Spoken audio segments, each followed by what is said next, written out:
السلام علیکم ناظرین محترم، امید ہے آپ خیریت سے ہوں گے۔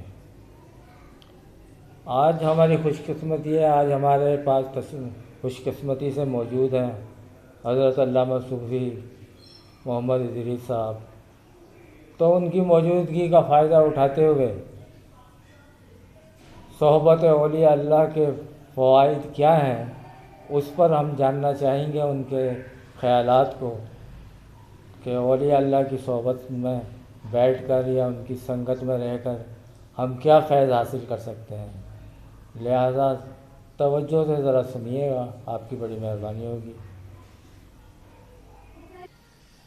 الحمد للہ رب العالمین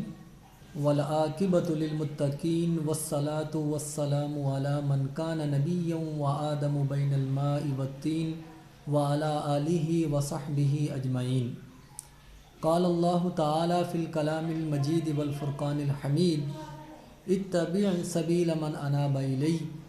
صدق اللہ العظیم وصدق رسولہ النبی الکریم الامین المکین الرؤوف الرحیم۔ سامعین ذی وقار، اللہ تبارک و تعالی نے اپنی لاریب اور بے مثل کتاب میں ارشاد فرمایا،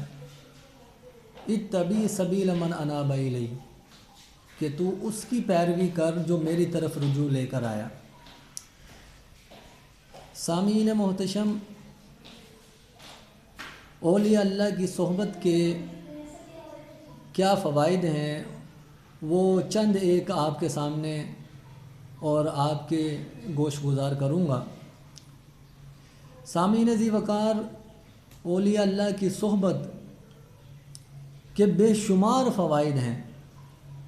اور ان فوائد میں سے چند ایک باتیں جو میں آپ کے سامنے پیش کر رہا ہوں، تو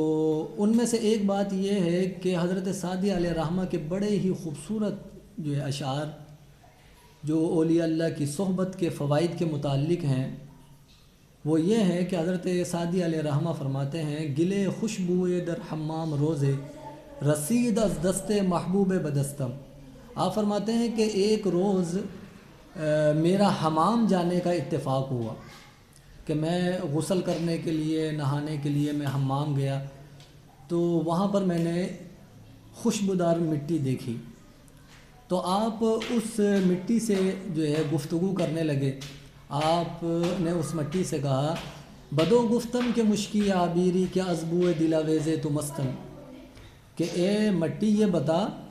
کہ تو مشک ہے یا عنبر ہے کہ تیری دل آویز خوشبو سے میں مست ہو رہا ہوں،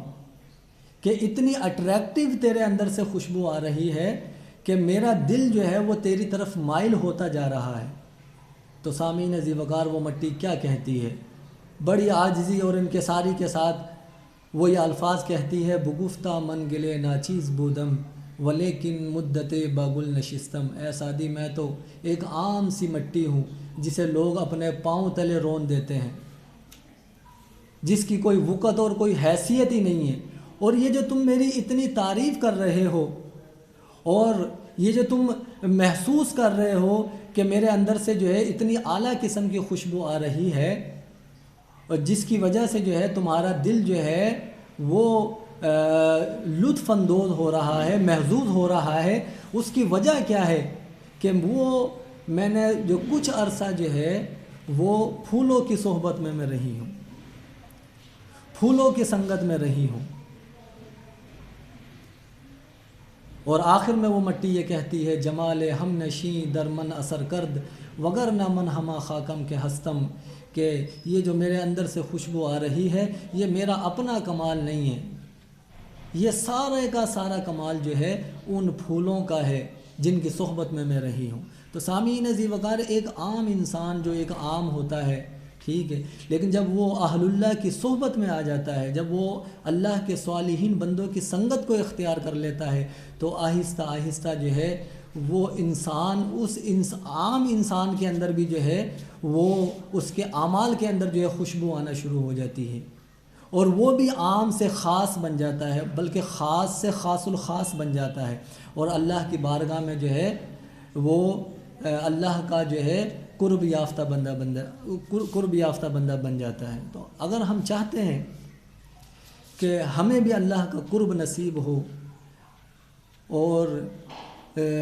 ہم بھی اللہ کے جو ہے پسندیدہ بندے بن جائیں، تو ہمیں چاہیے کہ ہم اولیاء اللہ کی صحبت کو اپنائیں۔ ایک فارسی کا شعر ہے کہ ہر کے خواہد او نشیند با خدا، کہ جو یہ چاہتا ہے کہ وہ اللہ کے دربار میں حاضر ہو جائے، کہ اللہ کے ساتھ جو ہے وہ بیٹھے، اللہ کی صحبت میں چلا جائے، فرمایا او نشیند در حضور اولیاء، اسے چاہیے کہ وہ اولیاء اللہ کی صحبت میں بیٹھے۔ تو اولیاء اللہ کی صحبت میں بیٹھنا ایسے ہی ہے گویا جیسے اللہ کی بارگاہ میں بیٹھنا ہے، کیونکہ اولیاء اللہ جو اللہ کے قرب یافتہ ہوتے ہیں اور ہر لمحہ، جن کی زندگی کا ہر لمحہ جو اللہ کی جو ہے فرما برداری میں اور یاد الہی میں گزر رہا ہوتا ہے، جب کوئی بندہ جو ہے ان کے پاس بیٹھتا ہے تو جو انوار و تجلیات اللہ کے اس ولی پر جو ہے وہ پڑ رہی ہوتی ہیں، وہی انوار و تجلیات ان کے پاس بیٹھنے والوں کو بھی جو ہے حاصل ہو رہی ہوتی ہیں۔ تو ہمیں اولیاء اللہ کی صحبت میں بیٹھنا چاہیے اور زیادہ سے زیادہ بیٹھنا چاہیے، اور اولیاء اللہ کے جو ہے مزارات پر حاضری جو ہے دینی چاہیے۔ اللہ تعالیٰ کی بارگاہ میں دعا ہے کہ جو کچھ کہتے ہیں سنتے ہیں ہمیں حقیقی معنی میں اس پر صدق کے دل کے ساتھ عمل کرنے کی توفیق عطا فرمائے۔ وما علیہ الا البلاغ۔ تو جی جناب، ابھی آپ سماعت فرما رہے تھے حضرت علامہ صوفی ادریس صاحب کو، یہ حضرات اولیاء اللہ کی صحبت کے فوائد بیان کر رہے تھے، اور بے شک یہ بات صحیح ہے۔ جیسے ایک شخص سے جب پوچھا کہ بھائی تیرے کپڑوں میں سے خوشبو کیوں آ رہی ہے، اس نے کہا کہ میں عطار کی دکان پہ، عطر فروش کی دکان پہ کام کرتا ہوں، تو اس وجہ سے میرے کپڑوں میں سے خوشبو آ رہی ہے۔ تو جب اس طرح سے کسی بھی صحبت کو اختیار کرو گے تو اس کے اثرات مرتب ہوتے ہیں۔ تو بالکل صحیح فرمایا حضرت علامہ صاحب نے کہ